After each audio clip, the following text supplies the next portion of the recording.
Good morning and welcome back to the New Forest on quite a chilly June morning. Well, this is the May-June update of the video diary showing some of the things that have gone on in the forest over the past couple of months. So let's go and see what happened. Early May was dry and sunny, encouraging us all to get out and about and enjoy the warmer weather. It's not at all unusual for the traffic to be held up by ponies or donkeys on the roads in the New Forest. It's less common to be held up by a flock of sheep.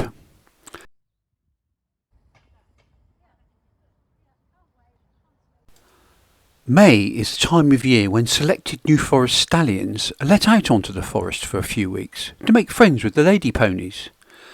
This is very tightly controlled and the best stallions are released in different parts of the forest.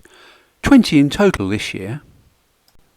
If you saw last year's diary, you might remember that we saw Bull Hill Major. He was selected to be released again this year, and his owner, Suzanne Kemp, let me know when he was being released at Minstead. And here he is, out on the forest for the first time since last July.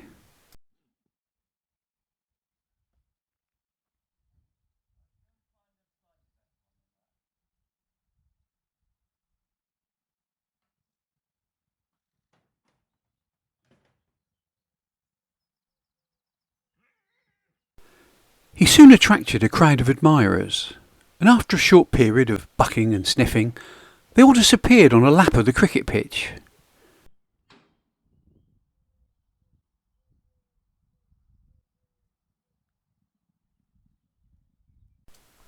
Everything quietened down fairly quickly, and Bull Hill Major settled in for the next 2 months, out on the forest.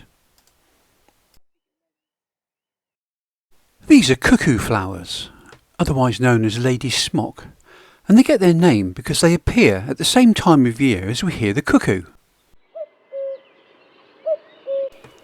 The familiar sound of the cuckoo can be heard from late April and throughout May. It's the males that we hear as they advertise their territory and look for a mate. Cuckoos are famous, of course, for laying their eggs in other birds' nests, one in each nest. When the cuckoo's egg hatches out, the young chick heaves the other eggs out of the nest, leaving the poor foster mother to rear the young cuckoo rather than her own chicks. This stock photo shows a reed warbler feeding a giant cuckoo chick. We think of cuckoos as a British bird, but in fact they're African birds. They spend most of the year living in sub-Saharan Africa. They come to Britain and Northern Europe to breed. Because they don't have to rear their own young, the adult cuckoos migrate back to Africa as soon as their eggs are laid. The BTO, the British Trust for Ornithology, run a cuckoo tracking study. They attach miniature satellite tags to a small number of cuckoos and monitor their movements. You can follow this on the BTO website. I've added a link to this in the text below. One of the new cuckoos added this year was tagged here in the New Forest. His name is Cooper, and I've added a link in the text so that you can follow Cooper's progress. The bluebells were later this year, I think, and they were at their best in May. Rhododendrons were in full bloom all over the forest, and the bracken grew so fast you could almost see it moving. The thorn bushes along the hedges were covered in white flowers. How do you know, though, whether you're looking at a blackthorn or a hawthorn? Well, the blackthorn has its flowers before its leaves. The hawthorn has its flowers after the leaves have appeared. And does it really matter? If you like making sloe gin, you'll find the sloes on the blackthorn bushes, but not on the hawthorn. So you'll know where to go in the autumn to collect your sloes before somebody else has them.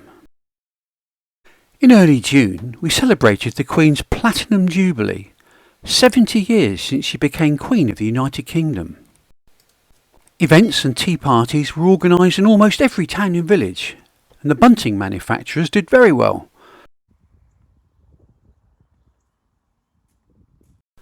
As part of the celebrations, over 3,000 beacons were lit throughout the UK and in Commonwealth countries around the world. 5, 8, 7, 6,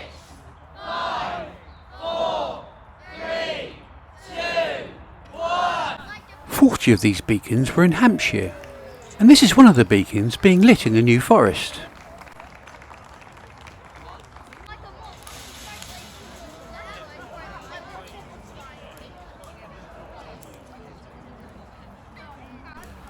During the summer, the red deer in the forest grow their new antlers. These lovely images from Annette Gregory show their development. During growth, the antlers are said to be in velvet.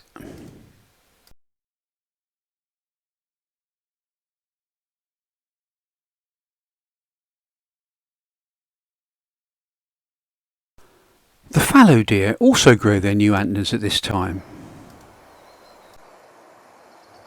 June is the rutting season for roe deer though, and their new antlers are already fully formed and they've lost their velvet covering.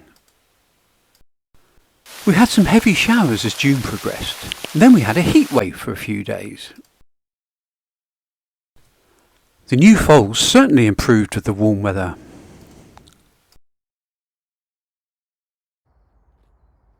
Scratch that itch!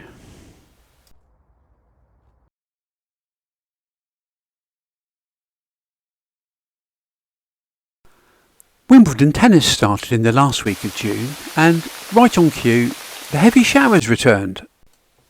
They didn't last long though, and it was a pleasant end to the month. I hope you've enjoyed watching this video diary.